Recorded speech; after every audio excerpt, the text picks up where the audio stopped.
Oke, jadi ini adalah XP 14 FH1037AU. Bobotnya itu nggak sampai 1,5 kg. Prosesornya kenceng, dia pakai Ryzen 7 5700U. Dan yang paling penting, dia udah turun harga. Ya, saya tahu di kolom komentar nanti bakalan banyak yang tanya kenapa kok nggak nge-review yang Ryzen 6000 series. Karena kalau misalkan saya ketik di marketplace, Ryzen 6600U gitu ya, yang keluar itu adalah laptop-laptop yang kelasnya high-end, bukan kelas mainstream. Dan harganya pun juga masih di 16 jutaan. Itu pun unitnya masih dikit, masih pre-order, dan itu untuk yang Ryzen 6600U, Ryzen 5, bukan yang Ryzen 7 6700U. Selisih harganya lumayan jauh dengan yang Ryzen 7 5700U ini. Dan jujur saya belum tahu XP nanti bakalan masukkan Ryzen 6000 seriesnya ke line up yang mana, tapi kayaknya juga bakalan dimasukkan ke seri HN kayak Envy dan juga si Spectre. Kalau untuk XP 14 atau 14S harusnya sih masuk juga ya. Dan walaupun dari segi performa dia belum pakai Ryzen 6000 series, tapi karena dia udah pakai Ryzen 7 5700U, jadi performanya ini masih sangat bisa diandalkan untuk kebutuhan kita di 2022. Karena dia udah 8 core, 16 thread dengan TDP hanya 15 watt berkat fabrikasinya yang 7 nanometer. Kalau untuk GPU, karena kode belakangnya tadi adalah FH1037AU, AU itu berarti dia masih pakai IGP atau Integrated Graphic Card, dan dia pakai AMD Radeon Graphics bawaannya Ryzen 7. Biasanya kalau XP yang belakangnya itu TX, jadi misal angka terus habis itu hurufnya TX, berarti dia pakai discrete graphic card. Terus untuk memori RAM-nya dia pakai RAM 8GB DDR4 dengan speed 3200 MHz, dan untungnya udah dual channel, jadi 4x2, nggak ada slot yang onboard. Ya masih bisa di-upgrade, tapi ya kita harus jual yang 4GB tadi untuk diganti ke kapasitas yang lebih besar, 8 biar jadi 16.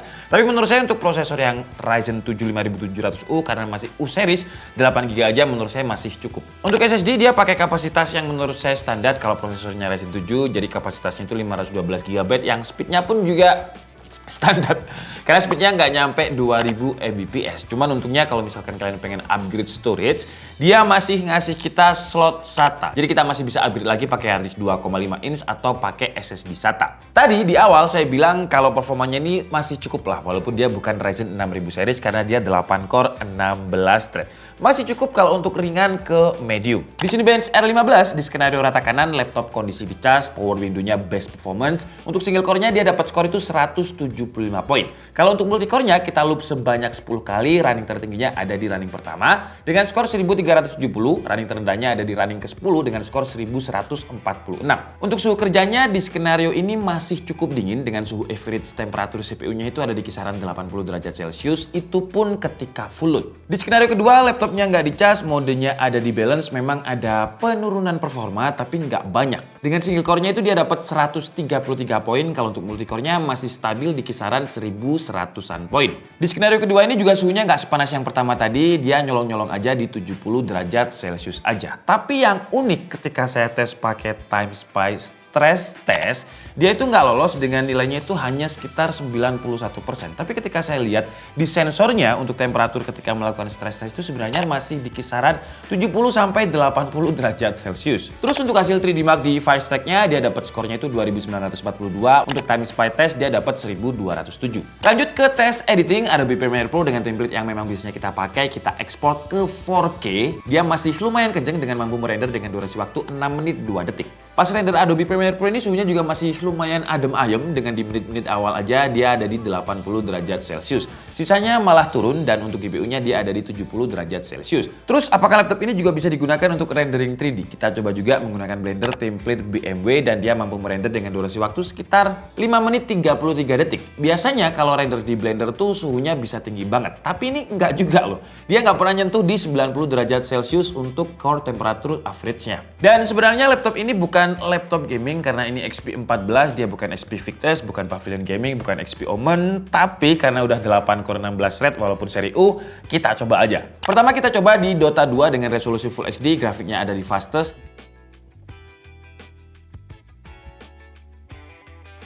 Valorant dengan settingan high dia juga masih playable selama kita main sekitar 1 jam. Genshin Impact Full HD 60 FPS lowest dia juga masih oke sih ya, walaupun nggak tinggi-tinggi banget dengan nilai average FPS yang masih nyaman untuk dimainkan. Ada di standar game yang menurut saya masih layak lah untuk dimainkan, di 30-37 FPS. Cuman kalau mau main game AAA yang berat, ya dia ngos-ngosan sih ya. Kayak di Cyberpunk Self Default aja dia cuma dapat sekitar 10-13 FPS. Ya bisa main, tapi ya bisa bikin emosi juga. Dan sekelas Ryzen 7 untuk edit video tadi render 4K itu sekitar 6 menit sebenarnya udah lumayan kenceng. Cuman sayangnya yang ini saya sayangkan banget adalah layarnya. Layarnya ini standar banget, standar harga laptop 4-5 jutaan. Standarnya laptop Celeron. Karena untuk layarnya memang dia udah pakai panel IPS, jadi kalau misalkan kita lihat itu lebih nyaman, lebih adem, viewing angle-nya lebih luas. Cuman untuk color game mode-nya sayangnya dia masih ada di 60-an% sRGB ketika kita tes pakai Spider Data Color. Dan untuk brightness-nya pun juga nggak terlalu gede dengan hanya di 250 nits. Jadi kalau misalkan kita gunakan untuk professional editing, apalagi editingnya itu di luar, outdoor, wah nggak nyaman sih. Kalau kita ngomongin desain, ya desainnya ini ya dari dulu ya XP kayak gini masih XP banget. Mereka kayak nggak mau beresiko, nggak mau berinovasi yang beresiko. Warnanya pun juga sama, gold dan juga silver. Warna-warna yang menurut saya juga nggak beresiko.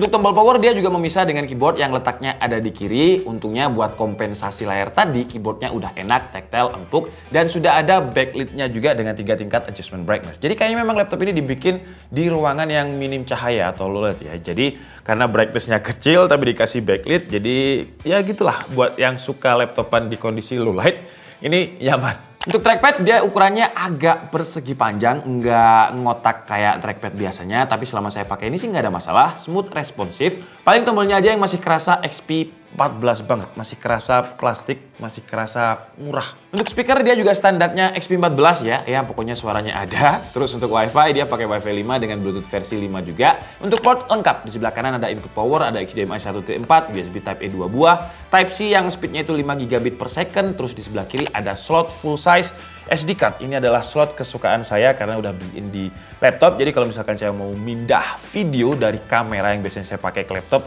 itu bisa lebih cepat. Cuman sayangnya untuk port yang juga sering saya pakai yaitu input RJ45 atau LAN, sayangnya di laptop ini nggak ada sih ya. Kayak wajar karena memang dia termasuk tipis dan ringan juga. Bobotnya itu nggak sampai 1,5 kg.